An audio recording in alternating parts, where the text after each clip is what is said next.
目睭看袂到的人，透过甲人掠零来趁钱过生活。不过，即阵啊，这人客煞是愈来愈少，造成因的收入嘛减真济。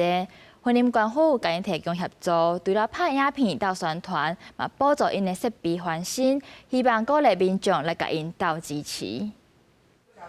看陪老律师掠零30多年，为人客脚底掠零无偌过时间，就了解人客脚背健康状况。不过受到几年前疫情甲经济冲击影响，真侪人都减少开钱，也造成来客率减少的困境。那时候我们在做的时候，一个人按身体，女师傅都按身体，男师傅按脚底，一个人就是2个人服务。可是现在就没有这种机会啊！在店家的现在视障朋友，在店家几率都比较没有那么高，嘿。哈拉讲不好做吗？很不好做，嘿啊。云林县都清楚表示，原来差不多2000多个视障者，这间视障掠零师46人，主要经营个人工作坊，为协助优化营业场所。云林县每3年补助110万块设备更新，这件透过宣传片办理视障掠零体验。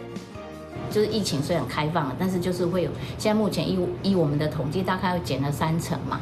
那我们就持续借由一些协助的方案这些宣传什么，希望能够带动然后大家能够多去我们这些视障按摩据点去体验一下，然后也关怀弱势啊。罗清楚表示，全国各乡镇有22个视障掠零据点，年会为20多岁到60多岁农户，拢有经过专业训练，摕到技术师证照。云林县每年也办演习课程，加15场视障掠零体验，希望协助提供帮助视障朋友。记者综合报道。